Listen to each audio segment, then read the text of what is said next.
Welcome back. This is still the Polity reaching you live from Abuja. I've been joined now in the studio by Seyi Olufemi. He's the insight lead at Dataphyte. He will be helping us break down the figures and the new unemployment rate as announced by the NBS. Good afternoon and welcome to the program. Thank you very much. It's good to have you. Yeah, pleasure. All right. So I'm sure you're already aware. I mean, that's why we're here today. The NBS says unemployment rate has dropped from about 33% to a drastic 4.1%. And ideally, this should be good news. It should lead to joy and happiness. But there's skepticism. I'd like to get before we delve into the numbers specifically, what's your general thoughts hearing that news or seeing it? What was your first impression? Yeah, I knew that it was not, unemployment reduces or increases for many reasons. Sometimes it's not just because some people have been fired, some people have been sacked. It might just be that some people who were not ready to work before, some people who were not willing to work before are now ready to work. So it's the methodology. So it could have been a result of the methodology. So when I saw it, I knew that it would have been an issue with the methodology. And then, so by the time I saw it, I could see that they had good intentions, but some of the changes they made were not very consistent with the reality. So I think that's why there's this buzz in town and about all over the social media that this is not reality. So, and I believe that for our own kind of work, it's very, very, we feel very, very inconvenient because statistics is what we use to work for policymakers. So when people begin to doubt statistics, especially official statistics, then we don't have anything to plan, we don't have anything to project into the future, then we can't measure anything about our lives, whether inflation, it could be any other thing. When people begin to doubt the meaning of those figures that you are churning out, it becomes an issue of concern, great concern. So that's my take. All right, so maybe we can start to break it down. The NBS says it's adhering to global best practices. It has changed its old methodology and is using something new. I don't know if we can start from the old, if you have any, or, what the transition, what really changed? So, yeah, they are correct. Either to the NBS was using the 13th, they call it the 13 ICL as a model questionnaire. That is, when they want to ask people, when they go around to do the sampling, it's not like they ask everyone in Nigeria. So they just do a sample of people. So the questions they ask people that make them classify people into whether they are employed, unemployed, underemployed, were different. So for instance, before they classified the working age population, because unemployment is not just everybody in this country, whether you are 10 years old or it's about the working age. So before it used to be 16 to 64, you get it now. Now, they have now changed that to say, no, we actually begin to work around 15, and some people continue to work beyond 64, 65 years, you get it now. So people like our dear president now will have been classified as unemployed, not part of that, and he's working. So we want to be able to factor those people into, bring all of them together. So there are other changes, but I think where the problem really is, what really dropped the numbers, significantly, that method does something. So some of us can still understand that. We have always used the unemployment figures with caution all the while, because we know that this is what this means. You know the meaning of what you are handling. You get it now.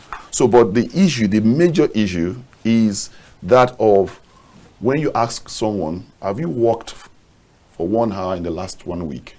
And the person says, yes, I worked for only 1 hour. He says, okay, you are employed. So that is where the problem is. Before, it used to be, if you worked for between 20 and 39 hours in a week. So if you didn't work up to that, so they might say, oh, you are unemployed. But now, even if it's 2 hours, even if it's just 5 hours in 7 days that you worked, you'll be classified. So when they now classified these people as employed, that was what made the unemployment figure to reduce drastically, so that the unemployed are those who did nothing, that did not even work for 1 hour, and that they're in the age bracket of 15 and 100, and as long as people are alive. So those are the people now. So it's shrinked the population of those who are either who have either worked less than an hour, or were not willing to work. So that those are the 4.1%. So they're saying that if you have 100 Nigerians, 100 Nigerians between the age of 15 and above 120 to 200 years, 15 and this. So you will see only 4 people who have not worked for 1 hour, and who are ready to work, but they couldn't get a job. They are ready to work, but they couldn't get a job, and even if they worked at all, they've not worked up to 1 hour. Every other person that is looking for a job and has gotten a job above that, they are assumed to have been employed. So that is where the real problem is. Even the other methodologies too, of course, increases it, because when you now factor our president, who is about 70 and above, and most of the ministers, most of our politicians, now they are now part of the, so that has increased employment figure and has reduced the unemployment. You get what I'm saying now? So, but the key one is that's how reduced to any work at all within the last 7 days. So some people feel that is not work. Working for 1 hour isn't work. It's interesting, some persons will say the government has been worrying about policies to solve unemployment, so all they needed to do was tweak the numbers. But we'll get to that. I really want to know about how this affects policy. But before we get to that, like the NBS said, and you've confirmed, they were adhering to best practices. So one might wonder, why is this global best practice? Why is this really how it is everywhere else? Because the NBS also said other nations are adhering to it. Is it really everywhere else 1 hour in the last couple of weeks? Is that what everyone is using? If that is so, why? Why? Yes. Okay. Yeah. So I think NBS is a partner to Dataphyte. So I could play a devil's advocate, but at the same time, we have to make things very, very plain. I think I saw a tweet by the former NBS director. Yemi Kale was talking about something about statistics, and he was talking about making statistics to be as sacred as possible, so that we don't make it say what it isn't saying. Now, when you say you want to work with global best practices, like I said, I work with these statistics. I know that when I see what I see, I know the meaning of what I see, and it has been all the while. This thing they are updating now, the methodology has been since 2013. So it's not something people are not aware of. It's just that we decided that no, we don't want to define unemployment in our own climate this way. We are okay with other things, but this is our own definition. This is what we assume in our own, that if for us here, we believe that someone must be employed sufficiently for about these hours in a week, in a week, and of course for a month, before the person can get at least sufficient money to be safe to say that, oh, you are working and you should earn money. Now, there is no such thing like global best practice. There is something like best practices, but you adapt it to your own climate. And let me give you an example. One of the, I studied that document, this new release, the NBS document, and it's interesting.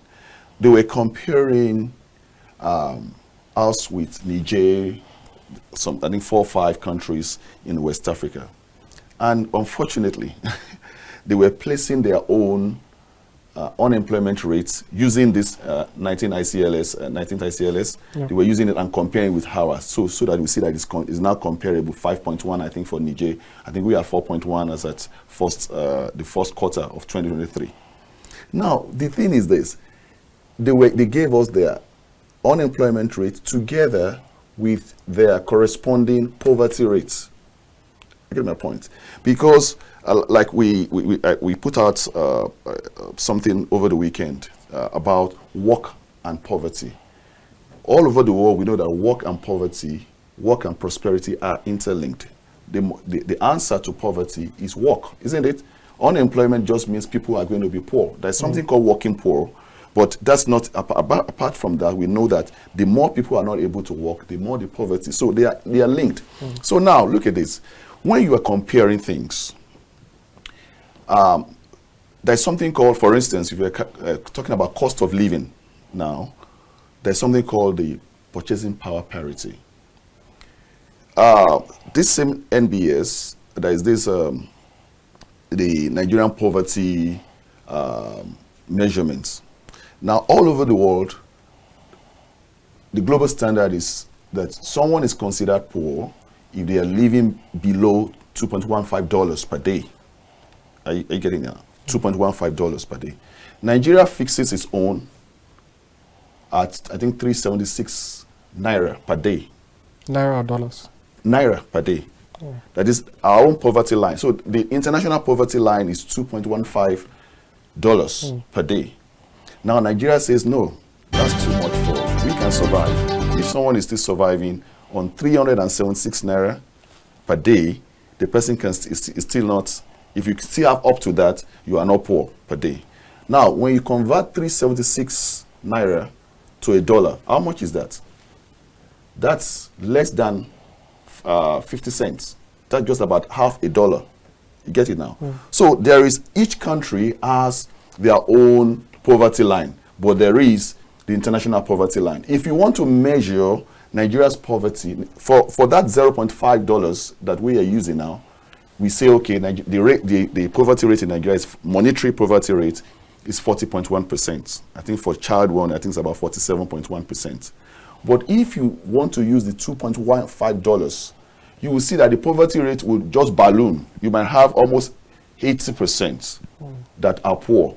So this same NBS that is using that, determining that line, that 376 naira is okay for a Nigerian to survive in a day. So if we have that understanding, if we can deviate from, in the US that they are comparing themselves with, in the US it is over $24 per day. When someone lives below $24 per day in the US, the person is seen as poor. But all over the world, globally, it is 2.15. Nigeria is doing 0.5. So you are not changing the way you are measuring poverty. But why are you changing that of the way you measure unemployment? Because this is it. If you reduce man-hour, if you reduce man-hour, for instance, if you reduce the amount of hours you put to work, what's going to happen to your income? It's going to reduce. So you're going to have more poverty. So what we are trying to do is we are shifting the goalposts during the match. You are still saying that you maintain that people will, so when the government wants to have a policy response to poverty, to unemployment, what they will say is that, no, we don't have as many poor people in Nigeria. But because you have tampered with, you have tweaked the unemployment stuff, it will be looking as if, yes, we have more employed people and nothing has happened. We don't have as much poor people. So if you want to do this, then do the other one. Do the other one. So so that is my own position. That's how I see it. And I think that's my own position. And I think that's the worry of many, even big statisticians. I think Dr. Yemi Kale, the just immediate past, was showing his reservations. He didn't say anything. He's a professional. So, but he just showed his reservation by saying, let's be careful. Let's not, I don't mind. I don't mind if you say that's how you want to define it. I know what to do when I'm interpreting the data. But the common man, when they begin to see that, they will just tell you inflation is fake. Number of these, numbers will now become useless. And for us, the moment people don't work with data again, then nothing, we can't measure anything, nothing can stand again. So I think we have to be very careful. Or I think another thing is that the NBS probably they did not do in sufficient, what's this work? Media information. So probably they should have said, we are trying to do this, we are trying to do that. This is now the new understanding of this and that. And you know, the shocking way, the surprising way they did it, probably that's what made people to become a why. But if they had prepared their minds that we want to change the way we talk about this, and this is what it will mean. We don't mean this, we don't mean that. Some will even tell you, this is the old, if going by the old method, this is the amount of. So I would have loved to see something like, if it was the old method, we would have, instead of 4.1, the new method is 4.1, then tell me the old method is 34%, you know, from 33 to 34, but new method is this. You can do that maybe for about a year or two before people now get used to these one. But you just stopped measuring that, or you measured it and you didn't disclose that. So probably that could help them, because the NBS is just the only organization that we can really rely on their data. All right, that's fair enough when you break it down. But let's still on the methodology. For the average man, like you said, people who are not statisticians or who might not know about numbers, there's always debate about sample size. If you recall, just during the campaign period to the elections, we had different bodies bringing out polls, and, you know, people were, you know, criticizing each other's polls. Some people said that sample size is too small. Some even said this sample size is too big. It shouldn't be that big. So we have, the NBS says 35,520 households, I believe. Yeah.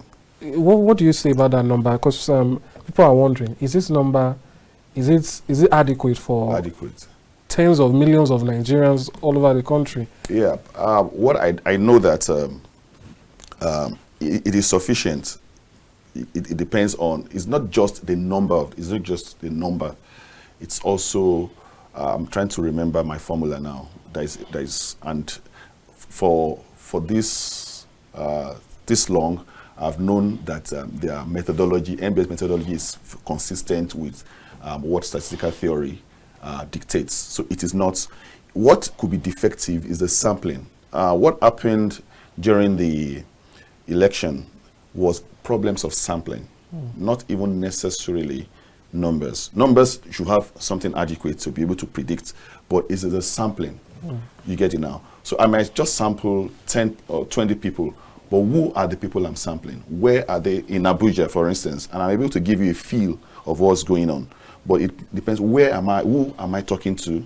Are they educated people? Are they not educated people? Are they in the village? Are they in the urban areas? So those are the things that affect sampling. Even if I want to be fair to them, this sample is even higher than the former sample. Before it was, let me see my figure, it was 33,000 or something before.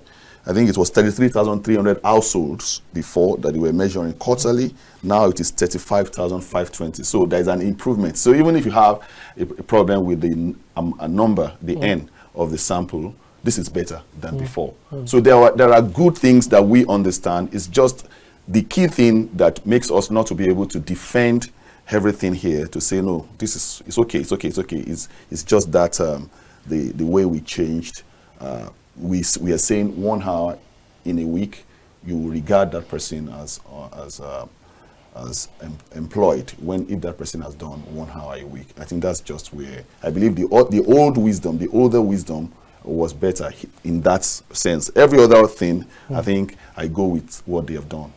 All right, that's fair enough. I want to read a quote here from the Minister of Finance, former Minister of Finance, pardon me, Zainab Ahmed. As regards the National Development Plan. And this question goes to the issue of policy making with statistics and with numbers. I'll just read this little quote. This implies, she was taking a look at the National Development Plan, this implies that unemployment will drop significantly to 6.3% in 2050 from 33.3% in 2020. Sorry, I had to chuckle there. The issue now is that this plan was made to get unemployment in 2050 to 6.3%.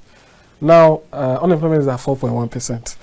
So as a policymaker, do you think, because you mentioned about the average person, I'm more worried about the elite, the person planning that says, well, I was going to do this before, but look at our unemployment rates. I don't need to do that anymore. So I'm wondering, what impact does this have? Or is this you mentioned something about using the old methodology. Do they need to revise this number with the new methodology to know where we're actually headed? We headed, you know. So how, I just want to know, at the end of the day, how do these numbers affect policy making if things are now so drastically better? Not better, but painted to be better. Yes. In changing the scales, changing the calibration of the scale. So it's concerning. If that's why I said that it's about the honesty behind it. And that's why I said, if I want to suggest, to be honest with you, I don't have a problem with you changing anything. Give me so if for measurement purposes, we do these things in statistics. For measurement purposes, there's something called purchasing power parity. I can compare the standard of living in America with standard of living here is higher than this. So if someone is earning 200,000 naira, for instance, in maybe a place like Oshogbo or something in Osun State, maybe a village, and is earning 200,000, the person might be able to afford maybe a duplex of maybe 100,000. Whereas in Maitama, that same duplex might be going for maybe 3-5 million for rent. You see what it's the same. It might be the same bill. What I would suggest is this, because it will really affect policy if we are not sincere with this. Like I said, what I'll suggest is that let's have the whole. Continue. All right, Mr. Oluseyi, just hold that thought for a moment, that suggestion. We'll go on a quick break now. When we return, the policy continues. All right, we'll be right back shortly. Stay with us. PMS consumption. So that this can be, for now, that data does not exist anywhere. We do not believe it exists. To discharge his responsibility. That is in the form of an amendment to the NATI Act to schedule NATI with powers to take disciplinary actions against offenders, also empowering NATI to investigate offenses and recommend the prosecution of offenders by relevant investigative and prosecutory agencies of the government. Drawn from the Nigerian Military, Department of State Services, Nigerian Police and Ministry of Education are security experts to train 92 instructors. Welcome back. We're still on the topic of the new NBS unemployment rate, 4.1% in the first quarter of 2023. I'm still in the studio here with Mr. Seyi Olufemi, the insight lead at Dataphyte. All right, we'll start off from where we were. You were making a recommendation as to how you should go. So for planning purposes, for trend analysis, for the sake of trend analysis, I'll suggest that they keep up with this if it's so important, especially the every other thing. I'm fine with every other thing, especially this 1 hour thing, so they can keep up with that. But for continuity purposes, it will be fine if they can also give us what it will have been if it were the old method, such that for this you talked about, for this NDPU plan, we can see the trend and see how close we are to that 6.1% at that time, and see the difference. Even when we are comparing, for instance, GDP figures, when we are comparing price figures, there's something called real GDP. There is a nominal GDP, which says, last year, for instance, my salary last year was 100,000. In 1980, it was probably 100,000, 200,000, 300,000.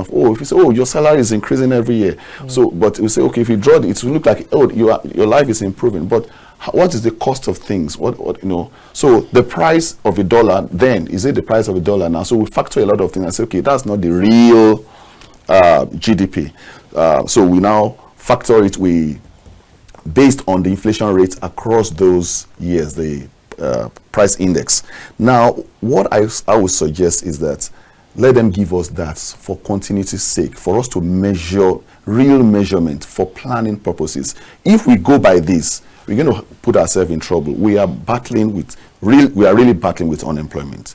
There is youth restiveness. There is insecurity all around. We shouldn't play with it. It's not something we toy with. It's not a propaganda thing. When you want to do other things, you can do other things. I can say, no, this person is more handsome than this person is more beautiful. We can do all of that. We can play with that. We don't play with certain things. Unemployment, poverty, statistics. We don't mislead ourselves. We don't deceive ourselves with things like poverty with things like unemployment. We don't deceive ourselves, because the things will be there. So I would suggest that let us see what it will have looked like if it was the old method and what it is. The same way we see what it will look like if we calculate poverty rate by 2.15, and what it will look like, what we say it is when we are looking at about $0.5, about 376 naira per day. You know, it will look shameful if you tell an American that you can live on 370, you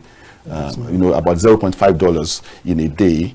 The person will say, wow, is that person not dead? You get what I'm saying? So if we can do that, let us also do this. Let's have both. Let's have the international, the same way we have the international for poverty measurement, and we have the local, the national, our own national line.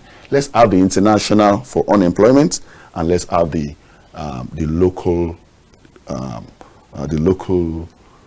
measurement for unemployment. That's my suggestion. I think we will all be fine that way, and to show that we are honest about our intentions. We are just doing a professional job. There is no propaganda. There is no politicization of statistics in this whole matter.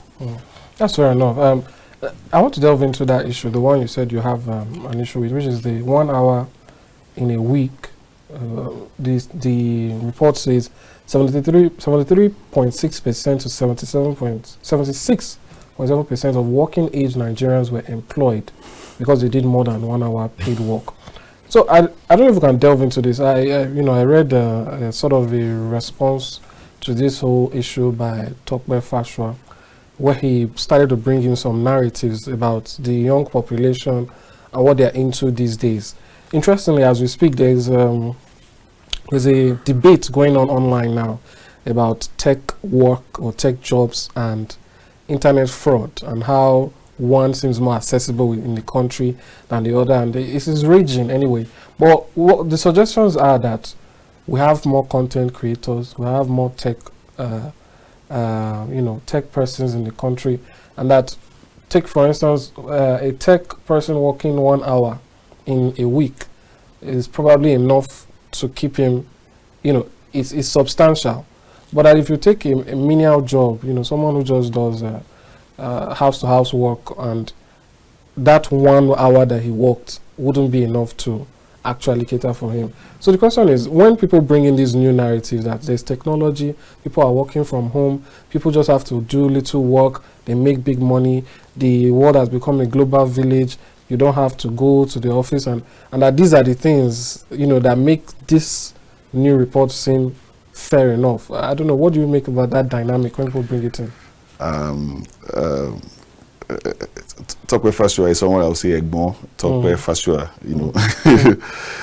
but if I sit with him, he understands these things he has clear understanding of these things.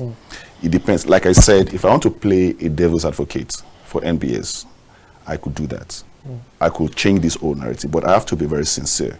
And that's why I've said, I don't care whether you say one hour can fetch you something more than. When NBS is doing this sampling, they factor all these things into it. You don't bring them in. They're already in this.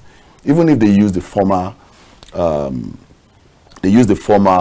methodology, all of these things are being factored into it. You get what I'm saying? So we are not. So in one breath, they're saying, no, don't talk about income. We are just talking about unemployment. Don't talk about income. In another breath, you are bringing income. That so if the 1 hour, I want to assume that if Dangote works for 1 second, what he earns per second is okay to survive now. So that's not what we are saying here. There is so you don't start changing things during the game. You can always change your pitch, change where the goalpost is, but let it be after the game, after all of this is done. So I don't accept. Yes, I know these variations they exist, but I still insist that if we are going to count it this way, let's change every other thing that this might speak to. When NBS was comparing this, they put poverty rate together with unemployment. You get it? So they go hand in hand. These are not things we toy with. Whether we can say whatever we want to say, but we know deep within us that we cannot change one thing and leave the other. what is what I will say. I say it again. If you want to change all of that, for me, if I want to, I'm a policy planner, I will say, okay, because I know that work and prosperity, work and poverty, like the data that we had over the weekend says, the Yoruba people will say, Ishe logun Ishe. Work is the cure for poverty. Work is the bridge to prosperity. You get it now? So if you are saying that you want to change the way you measure, you want to reduce the hour of work, 1 hour could be okay. Yeah, 1 hour could be okay. All right, because it's international. That's the only thing. Saying it's international. Then let's move to 2.15. When the international moves to 3.15, so that even though people are doing their work for one hour or more and all of that, then I can also still see how many people are poor. Then I can know how I won't be dealing with 40.1% monetary poverty rate. I'll be dealing with 80% monetary poverty rate. So if you are changing this, change the other things too. So that's just what I think we should be fair to ourselves. Or you maintain this, just like I repeat again, we have the international poverty line. We have the national poverty line. Isn't it? There's no problem with that. Give us also the international, you have given us the international unemployment unemployment rate by the international methodology, the ILO. Give us also our own local wisdom of measuring. Give us that one too. So especially for trend analysis, so that we will not be saying this thing has dropped from 33%. We are lying. That's self-deception. You get it? That's self-deception. If I God forbid that I say that, I don't know how I will report these things. I don't know how I would say it. I don't know how I would say it, but I would have said new one. So by the time a time will come, we'll be able to almost harmonize these things. But at least for all these plans that we have, all these 5-year plans, 10-year plans, development plans, we'll still be able to use this and measure it. We all pray that unemployment reduces. Nobody is happy that it's increasing. It's our prayer. But let's also be able to measure, is it decreasing or is it increasing? Let's have both. I pray, I plead. I believe the questionnaire probably, even if they've changed the questionnaire, probably they also questioned, they also questioned people based on the other one. Let them just release it. With inflation here, there are fewer, one of the good things I like is that there's less traffic. What does that tell you? That people are buying less fuel. Because if you had more vehicles on the road, that means you have more people. They use fuel, isn't it? I think even the president's special advisor on media showed us some slides from NNPC that daily petroleum consumption has fallen to I think 45 something from those big figures we used to hear before. What does that tell you? It means that the income per day of filling stations, okay, it probably did not reduce because it's a higher price. But some people that were supposed to be on their way, so here and there, they are not doing some business. So these things, inflation and all of this, is going to have an effect on unemployment. Yeah, the atmosphere, the economic environment is going to have an adverse effect on unemployment. I dare that they show us, because I know NBS is very honest.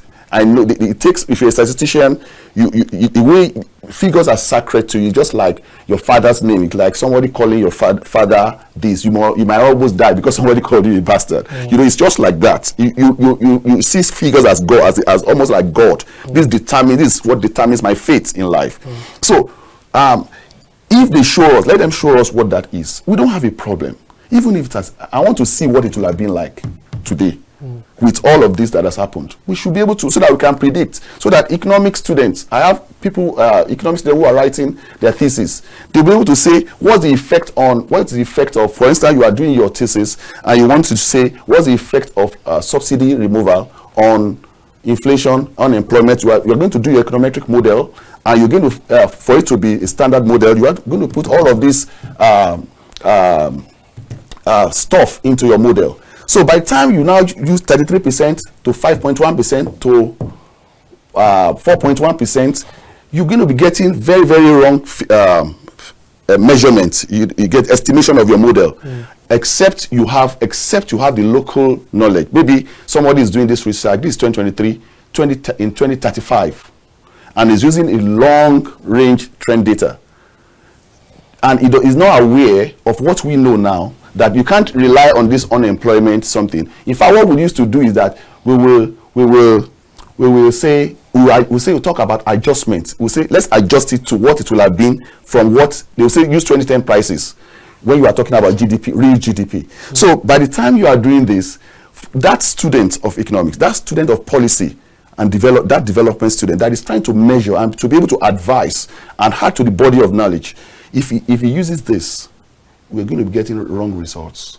We're going to be having wrong expectations, wrong conclusions. So it is important, I beg, let us have the international, as we say, let us have the local, at least for a very long period for these plans that we have, 2050 plans, for us to be able to measure our real, true progress. We have monetary poverty. We have multidimensional poverty. We have different things like that. I believe NBS can do it. They've been doing this before. Let them ask 2 sets of questions. Have you worked within the last 1 hour, write the number of people down. The former one, 20 to 39, write it down. Then there's no problem. And the NBS is doing a great job. In fact, all the other things, the adjustment they made, they are fine. They are fine. But it's just this problem of trend analysis that it becomes problematic. How will I work with unemployment data? I don't know what to do with it now. I don't know how I'm going to write. We still have to sit down and say, how are we going to be doing it next? What if all those other changes are made? If the methodology is now or similar is being applied to, like you said, poverty and employment, if it starts happening, very good. So very good. It will give us a different picture, and for the policy. So now we'll be able to see. It's like you are balancing the weights. You get it now. So for policy, I don't mind that if I'm dealing with, if you're a president or a governor or a local government chairman, we usually talk about the presidents, but the real problems are the grassroots, with the governors, with the local government, the councils. Many people are interested in their council chairman overseas than even the president, because they know the council determines what happens to me. If I'm living here around here, it is how this place is that matters to me more than how it happens all over in Onitsha. I'm not there, so it is how it happens in my locality. So, like I said, if that happens, if the council or the state is seeing the figures, it's okay. This is how we measure unemployment now. But see, this is the number of poor people that we have. It's not 40.1, it's 90.1. So 9 out of 10 people are poor in this country. So you see that the same response you will have making believe that it is 4.1 unemployment. If that one makes you to believe that you should relax, this poverty figure will tell you don't relax. So at the end of the day, you do things that will still balance this 4.1 unemployment and make it much better. So, but if you keep this low and say just 4 people out of 10 that are poor, and you say we have everybody employed, that means about 96%, over 9 in 10. That is 96 out of 100 people in Nigeria that are working age are employed. That's what we are saying. That is not almost impossible to say. I know many people that are not doing nothing. I know people that we place on stipends, and we don't have a social welfare. People who are telling you these things, there is social welfare. They are telling you that if you just did 1 hour and you are ready to work, and there is something that comes into these people's mind. Here, you have to be services on people so that they don't get into crime. We know the number of people that we just, to calm them down, just until you get a job. This goes into your account. Doing that as just local initiative. We don't have governments that do that. So that's why I said you don't import snow from Canada because you want to do winter sport in Nigeria. That may not be very wise. You understand? Even though it's what they do there, but that may not, and you now destroy. So it's okay if you do that, but you don't destroy our pitches where we play our football, because that is what is our reality here.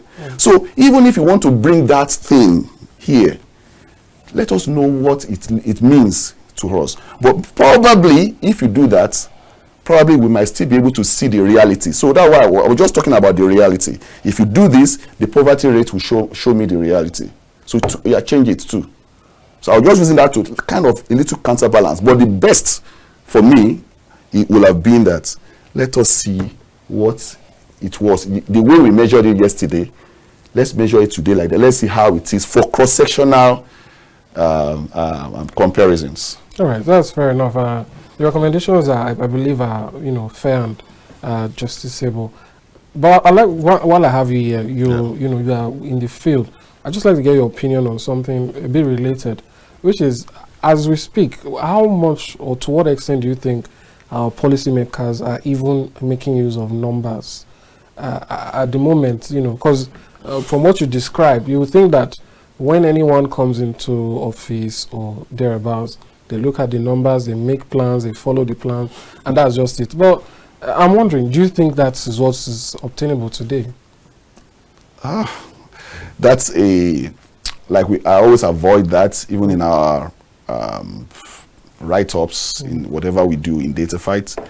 That looks like a value judgment. It looks like a subjective question. So that's why we said it's 2 plus 2. Nobody argues with 2 plus 2. And why I'm concerned is because somebody is trying to give me problem when I'm working.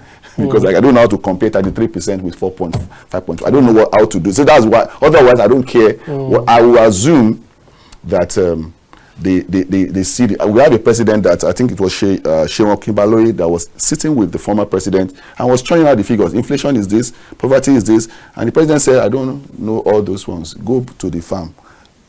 So probably that can answer your question. I'm just citing, so I didn't say anything.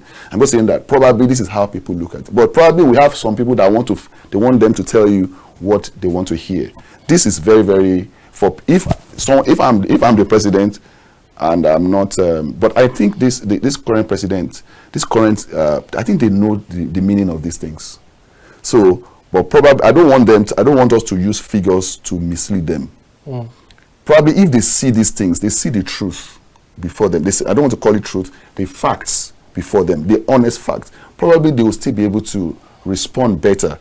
Governance is difficult. I have a little government in my home, just about 4 or 5 people, and I know it's very, very difficult to govern even my home. It takes a lot of wisdom and all of that. So I don't usually want to talk about the government. All right, so let's just end this note. Your advice to the policymakers we've been talking about. Because from you're saying is making your job difficult. Yeah, it's making. What's your advice to them? Looking at the numbers, how do you think they should proceed, and so that things are a little bit balanced? What I pray for, if I can go on my knees, is that let's have the former running. It doesn't cost them anything to just ask the extra question. No, I don't think they don't have that. I think they know better. They are statisticians. NBS is a great place. You have very, very knowledgeable people there. You get what I'm saying? I'm not sure they didn't ask that question, the former question. This one is just an extra layer of question. Just an extra question.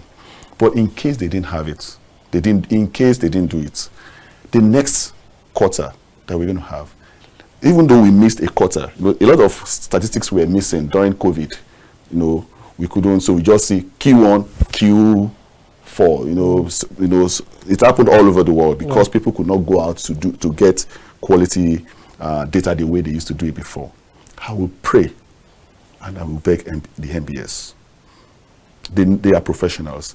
Let them give us, if they missed it in this one, let's assume they didn't do it, for posterity purposes, for planning purposes, for statistics purposes, for the integrity of data purposes, the next questionnaire, let them maintain that and add this new imported international one, add it to it. Let me see the international and be seeing the local, because it appears Nigerians are work people. In this current one, no Nigerian youth will be called lazy. You see, our president didn't like the youth that because they said they were lazy. That was when they were still working. But now nobody is lazy in Nigeria then. Do you see? So we are work people. That's our ethics. That's our ethics. That's our tradition. We don't like people who are lazy here. So let's interpret reality. Let's interpret figures based on our reality, what it means to us. You get it? Just like I said, we have different ways we measure all over the world. But there will be the international one. International just give you like an average. It is not sacrosanct. It is not it's not like this is the best. We internationally, they put it at 2.15. US is doing 24. You get it. Ethiopia is over. We are saying this. So it's not sacrosanct. It's not holy. It's not something like God said this is what it ought to be. You understand? This methodology has been there all the while. It's not new. There's nothing new about it. So even if you want to do it for some very good purposes, let's maintain the other one too. Let's put it side by side. That's simple. All right, thank you so much, Mr. Oluseyi. It's been great the way you broke it down and simplified it so that everyone out there can understand what's going on. Thank you so much for coming. Thank you, Amadin. Thank you. And all right, that's all we take on this segment. We bring to you now some reports. When we return, the Polity continues. Stay with us. We'll be right back.